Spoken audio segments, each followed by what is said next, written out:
Então, ó, escoamento viscoso externo, tá? Em regime permanente, ok? Então, aqui nós temos uma placa plana, um escoamento aqui, ele é uniforme, tá? Então, quando ele encontra a placa plana, ele tem uma região que vai ter um perfil de velocidade, tá? Acima de uma determinada região, esse perfil de velocidade, ele é uniforme. Então, o que delimita isso é a espessura da camada limite, tá? Então, nós vamos ver o desenvolvimento da camada limite de velocidade sobre uma placa plana em regime laminar. Bom, então o primeiro ponto é pegar as equações de Navier-Stokes, a direção x, tá? Que é a equação da quantidade de movimento linear. Nós temos aqui do lado, esse primeiro elemento que rodeia o dt, representa a taxa da quantidade de movimento linear, ou a força por unidade de volume. Esse ρgx seriam as forças devido à gravidade, tá? dp dx, as forças devido à pressão. E esse outro termo aqui, o último termo, representa as forças cisalhantes. Tá? Então, essas são as forças que estão atuando no volume de controle. Tá? A força resultante sobre o volume de controle é a soma dessas forças que estão atuando aqui. Tá? Isso aqui no caso mais geral possível. E aí, ó, como é um escoamento paralelo, tá? A velocidade U só vai variar com a altura. Tá? Ela não varia nem com Z e nem com X. Tá? Quer dizer, com X, tá? Com Z não vai variar. Com certeza com Z não vai. Então, ó, não vai ter a gravidade, não vai ter essa variação aqui com X e com Z, tá? E esse deu dt, regime permanente, então esse termo não existe, e esse outro aqui vai ser zero, tá? E aí nós temos que a equação da quantidade de movimento linear, tá? Tem o du dx mais dv dy, tá? Então você tem o escoamento na equação da continuidade, e a equação da quantidade de movimento linear na direção x vai reduzir a essa equação aqui simplesmente, tá?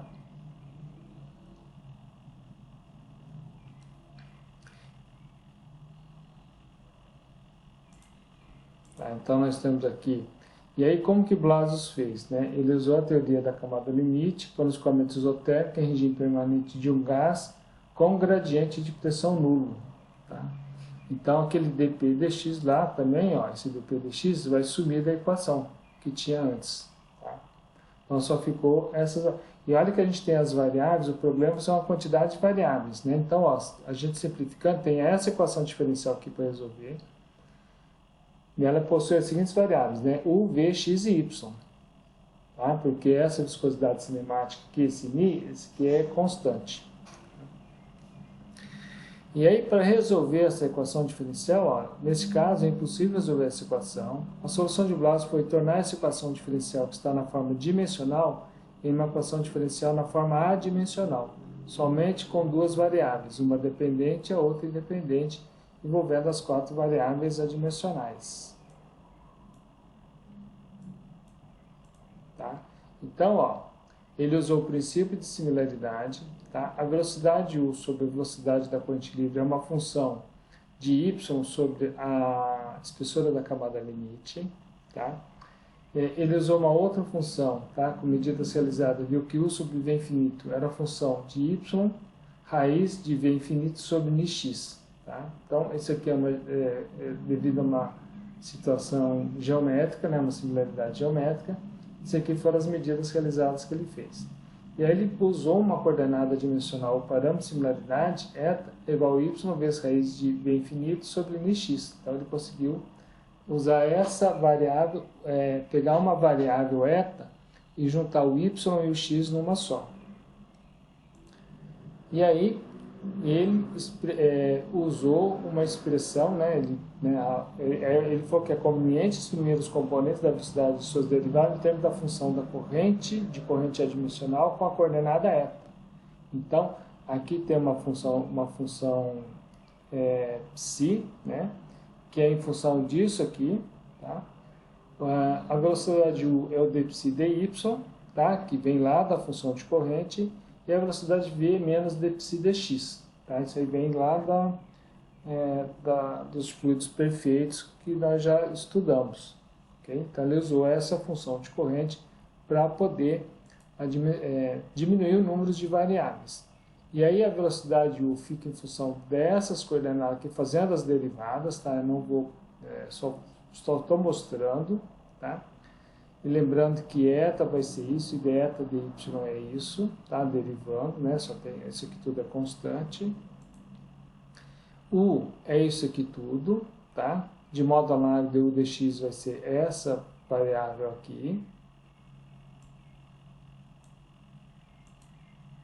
Du dy ficou desse jeito, e a segunda derivada de U em relação a y ficou desse jeito. E a velocidade V ficou desse jeito aqui.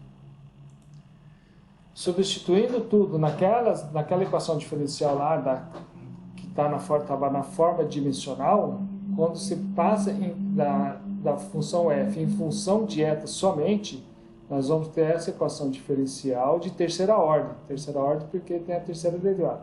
Então nós temos o f em função de eta. Então essa equação ela é uma equação simplificada que é possível resolver. Só que ela é resolvida de forma numérica, não de forma analítica.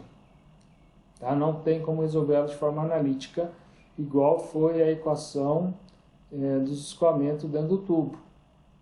Bom, então,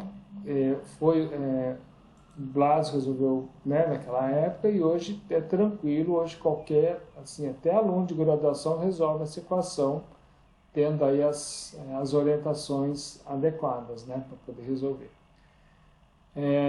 As condições de contorno em termos das variáveis dimensionais, né, quando y é 0, U e V é igual a 0, quando y tende a infinito, U é igual à velocidade da corrente livre e o V é 0. Tá? A velocidade V ela é perpendicular ao escoamento.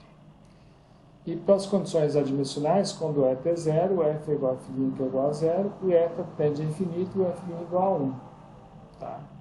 Então, e aí, Blas obteve umas soluções sérias submetidas às condições de contorno, sendo que os valores numéricos foram melhorados por diversos pesquisadores e resultados bastante precisos foram apresentados por Howard em 1938. Né? Naquela época já havia resultados bem precisos. Hoje é tranquilo de resolver com os computadores. E aí, a solução, nós temos os valores de eta aqui, variando de 0 até 4, o valor de f, tá? O valor do f' que é U sobre V infinito, e o valor de f duas linhas. Tá? Eu grifei aqui em amarelo porque esse f duas linhas, para eta igual a 0, né, na superfície, está relacionado com a tensão de cisalhamento. Tá? E aqui, quando para eta igual a 5, quando esse f' é igual a 0,9915, está relacionado com a região, o limite da condição da camada limite, né, onde que ela acontece. Tá? Já eu explico melhor esse detalhe onde ela acontece. Tá? Então, a espessura da camada limite delta é arbitrariamente definida como a localização onde a velocidade atinge 99% do valor da velocidade da corrente livre, ou seja, U sobre V infinito é igual a 0,99. E esse valor acontece para eta igual a delta vezes raiz desse termo aqui, que é aproximadamente igual a 5.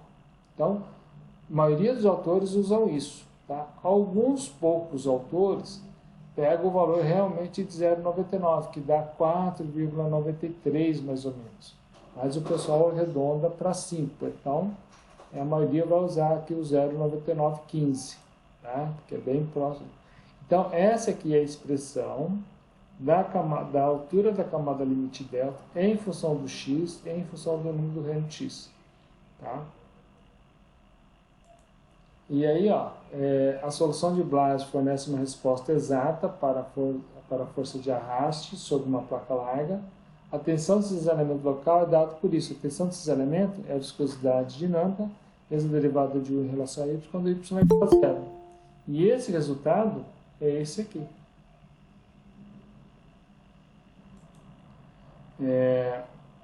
Então, E aí, ó, por isso que tem aquele F2 de 0,0332, substituir aqui. Tá? Esse é o valor da tensão do cisalhamento em função da posição X praticamente, porque todos os outros parâmetros são constantes. Tá? E aí, ó, o coeficiente de atrito local é definido como a tensão de cisalhamento sobre a energia cinética. Tá? E aí, substituindo os valores, aquela tensão de cisalhamento sobre a energia cinética, né, rearranjando as variáveis, nós vamos ter que o coeficiente de atrito local é 0,664 sobre o número de raiz do reino de x. Tá? Então, é uma expressão mais simples para usar. E aí, o valor médio, né, do coeficiente de atrito é a integral desse coeficiente de atrito ao longo de x sobre a integral de 0 a L dx, né? Ou seja, é a integral do coeficiente de atrito em função de x sobre o comprimento da placa. Esse coeficiente de atrito médio é o dobro do coeficiente de atrito local, que dá 1,328. Tá? Então, esse é o coeficiente de atrito médio. A tensão de cisalhamento, né, é o coeficiente de atrito médio vezes a energia cinética. E a força de arrasto? É a tensão de cisalhamento vezes a área. Tem que tomar cuidado, se o escoamento estiver só de um lado, é só a área do lado de cima, a área, né, paralela ao escoamento. Se tiver corrente de ar em cima e embaixo, tem que multiplicar pela área de cima e pela área de baixo. Tá? Só esse detalhe que precisa tomar cuidado.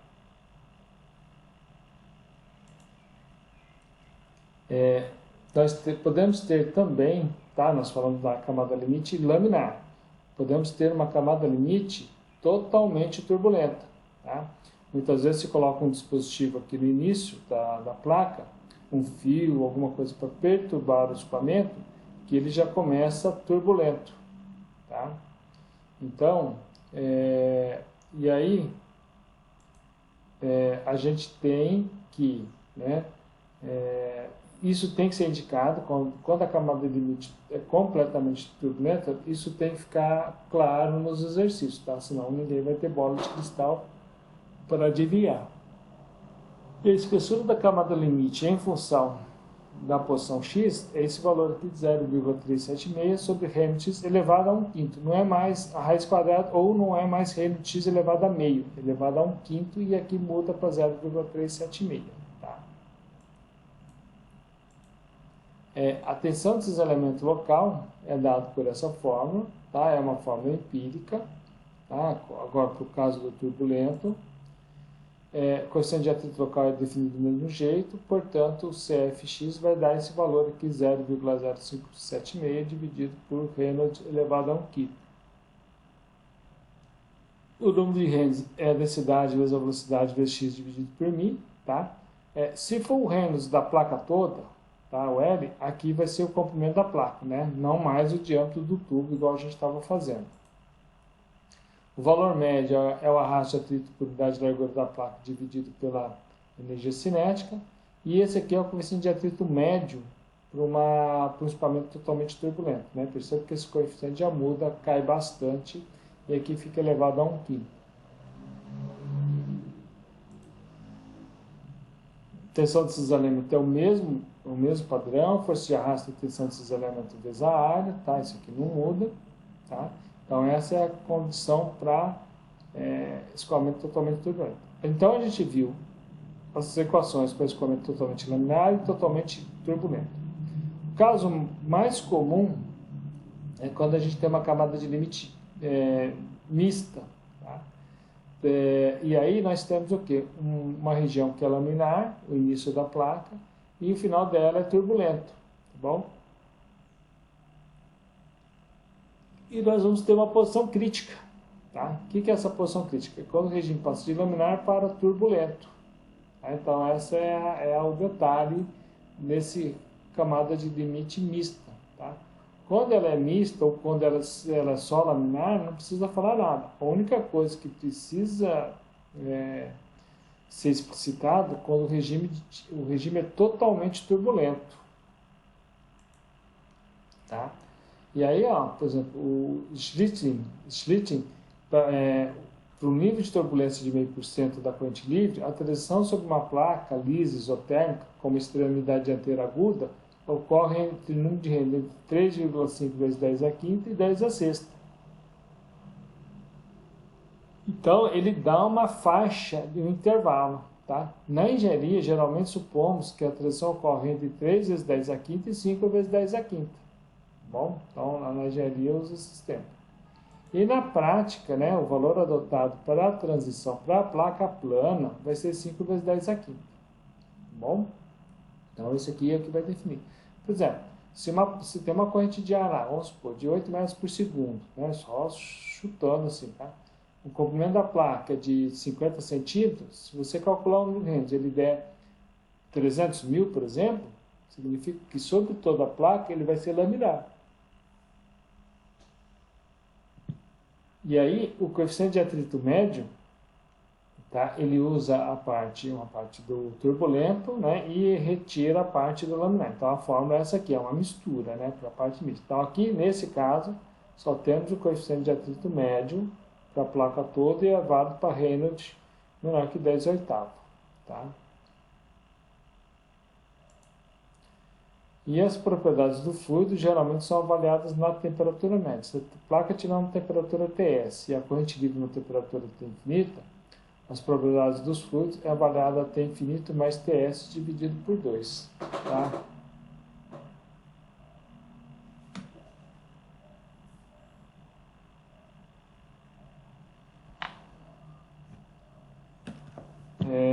Bom, então basicamente essa é a questão do escoamento turbulento da parte teórica.